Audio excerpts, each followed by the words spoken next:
오늘의 큐티 말씀은 잠언 25장 1절부터 14절입니다. 제목, 경우에 합당한 말은 은쟁반에 놓여진 금사과. 첫 번째, 관찰입니다. 앞뒤 문맥 살펴보기. 잠언의 세 번째 모음집은 잠언 22장 17절부터 24장 22절까지입니다. 바로 이어서 나오는 23절부터 34절은 세 번째 잠언에 덧붙여 있습니다. 24장 23절에 보면 이것도 지혜로운 자의 말씀이라고 마치 표제처럼 되어 있습니다. 지혜로운 사람은 재판의 과정에서도 옳고 그름을 바르게 판단하게 합니다. 증인도 정직하게 말하게 합니다. 그러나 대조되는 부패한 재판관은 삐뚤어진 자신의 동기와 개인적인 감정으로 인하여 자기 마음대로 해석하고 판결해 버립니다. 부지런한 농부와 게으른 농부를 비교하면서 게으름에 대한 그 결과를 보여주고 있습니다. 잠언 25장부터 29장은 히스기야 신하들이 수집하여 편집한 것으로 솔로몬의 잠언입니다. 솔로몬 왕 때에 기록한 연대와 유다 왕 히스기야 왕 때에 편집한 연대가 다름을 볼 수 있습니다. 잠언 25장부터 29장을 이렇게 기록한 이유는 솔로몬 시대의 문학 기술과 히스기야 시대의 문학 편집이 다를 수 있고, 또 히스기야 시대에 편집했던 내용을 기록하지 않으면 편집 흔적 때문에 솔로몬의 잠언이라고 인정 안 할 수도 있기 때문에 정확하게 솔로몬의 잠언이라고 기록한 것으로 봅니다. 왕 앞에서 그리고 이웃 앞에서 경우에 합당한 말을 하게 되면 수치를 당하지 않을 것입니다. 두 번째, 해석입니다. 문단 나누기, 내용 파악, 중심 줄거리. 1절부터 3절은 하나님의 영광과 왕의 영광. 4절부터 7절은 왕 앞에서 음모를 꾸미는 사람들을 제거하라. 8절부터 14절은 이웃 앞에서 자신의 판단을 너무 확신하지 마라. 내용 파악입니다. 1절을 보면 잠언 25장부터 29장의 표제어라고 할 수 있습니다. 여기에 진술된 것은 솔로몬 통치 시절에 솔로몬이 기록한 내용을 근간으로 한 것이 사실이라는 것입니다. 또 하나 눈여겨볼 것은 솔로몬의 기록을 근간으로 했지만 히스기야 시대 때 신하들에 의해서 좀 더 체계적이면서 구체적으로 재편집되었다고 봅니다. 2절과 3절의 주제는 하나님과 왕의 영광에 대한 것으로 말할 수 있습니다.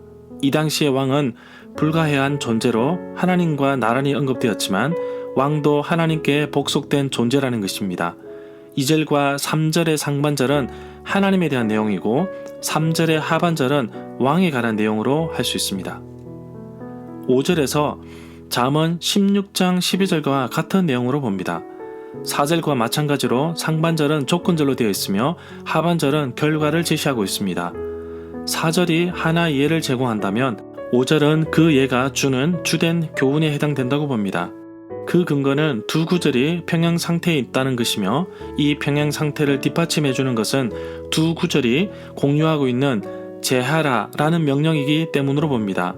은에서 찌꺼기를 제거하듯이 왕에게서 악한 자를 제거할 경우 얻게 되는 유익을 담은 내용이 바로 5절이라고 봅니다. 6절부터 15절에 보면 먼저 6절부터 10절은 조정 신하들을 위한 권면, 그리고 11절부터 15절은 격언으로 구성되어 있으며 6절과 7절은 겸손, 그리고 7절과 8절은 철저한 준비, 그리고 9절과 10절은 사적인 비밀 존중, 그리고 11절과 12절은 적절한 말과 질책 수용의 자세, 13절과 14절은 신뢰성, 15절은 온화함 등을 가르치고 있습니다. 6절부터 7절에 보면 히브리어 원문상 7절 수도에 놓인 이유를 접속사 히브리어 키 해석하면 왜냐하면 무엇 때문에와 뭐뭐 앞에서라는 말에 의해서 두 절이 연결된다고 봅니다. 6절의 하반절을 보면 대인의 자리에 서지 말라고 하였는데 자신의 신분을 고려하지 않고서 지위상 서열이 높은 대신과 나란히 서는 결례를 범하지 말라는 당부로 보고 있습니다. 누가복음 14장 7절부터 11절에 나오는 예수님의 가르침, 비유를 암시한다고 봅니다. 11절에서 경우에 합당한 말은 상황에 꼭 필요한 지혜롭고 시기적절한 말을 가리킨다고 봅니다.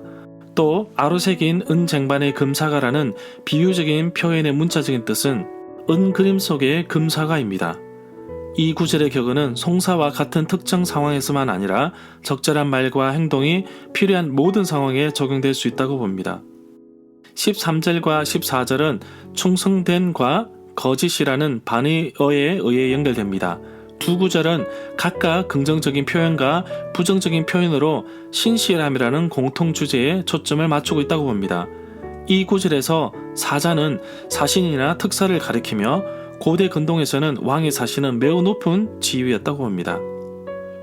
이 구절에 추수한 날에 얼음 냉수라는 말이 나오는데 이스라엘의 추수기에는 밀, 보리, 채소를 수확하는 4월과 5월 그리고 과일을 수확하는 8월과 9월로 나뉩니다. 이 구절은 4월과 5월을 가리킨다고 보는데 이때는 무덥고 건조하므로 갈증을 해소할 시원한 물의 중요성이 부각됩니다. 핵심 내용과 중심 줄거리는 네이버 블로그에 올려져 있습니다. 세 번째 적용입니다. 내게 주시는 교훈. 4절에 보면 깨끗한 금속을 얻기 위해서는 뜨거운 용광로에서 형태를 알아볼 수 없을 정도로 불순물과 함께 녹아야 비로소 깨끗하고 순수한 금속을 얻을 수 있습니다. 쓸데없는 세상의 습관과 생각을 하나님 앞에서 모두 내려놓고 나 자신도 하나님 앞에서 녹아내릴 때 비로소 정결하고 거룩한 모습으로 새로 태어날 것입니다. 세상의 생각과 시각으로 살아갈 때 얼마나 어리석었는지 보게 됩니다. 내 삶에서 붙어있는 세상의 찌꺼기들이 사라지도록 나 자신도 하나님 말씀 앞에서 순종하고 살아가기를 원합니다. 이제는 하나님의 뜻을 발견하고 하나님의 시각으로 세상을 바라보게 하옵소서. 13절에 보면 우리 모두는 하나님께서 보내신 일꾼들인 것을 볼 수 있습니다. 목회자이든 성도이든 모두가 하나님의 특별한 임무를 받은 일꾼입니다. 더운 날 시원한 냉수같이 하나님의 마음을 시원케 하는 충성된 일꾼이 되기를 원합니다. 오늘 하루도 어떻게 하면 하나님이 기뻐하실까? 이런 고민의 흔적을 남겨보기를 원합니다. 2절에서 하나님은 일을 숨기시는 분으로 묘사하고 있는데 하나님의 일은 사람의 일과 다르며 사람의 방법이 아닌 하나님의 방법대로 이끌어 가십니다. 오늘 하루도 내가 열심히 살고 기도하고 있지만 무엇보다도 하나님의 뜻을 찾고 하나님의 방법대로 살아가기를 원합니다. 나를 향한 하나님의 숨어있는 그 일을 기대하며 나를 통해 이루실 것을 소망하며 살아가는 하루가 되게 하옵소서. 기도 제목이 있습니다.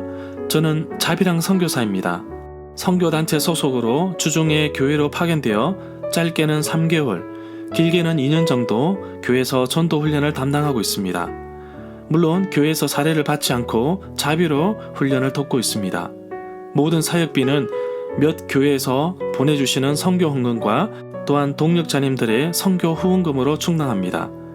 6월 14일부터 8월 12일까지 SMPD 사역 동력자 개발을 하고 있습니다. 그동안 찾아뵙지 못한 동력자분들에게 연락하고 또한 저의 사역에 기도와 물질로 동력할 분들을 찾고 있습니다. 사람의 방법이 아닌 하나님의 방법으로 이 일을 감당하게 하시고 지난 19년 동안 함께 하셨던 하나님께서 이번 모금 기간에도 믿음의 동력자를 많이 만나도록 이끌어 주옵소서. 마음에 소원함을 주시는 분들에게 그 결단에 힘을 불어넣어 주시고 작은 실천이 하나님 나라 확장에 큰 힘이 됨을 깨닫습니다. 무엇보다도 하나님과 깊이 있는 교제에 최우선 순위를 두게 하시고 하나님께서 이끄심, 하나님께서 도우심을 기대하는 기간이 되기를 간절히 소망합니다.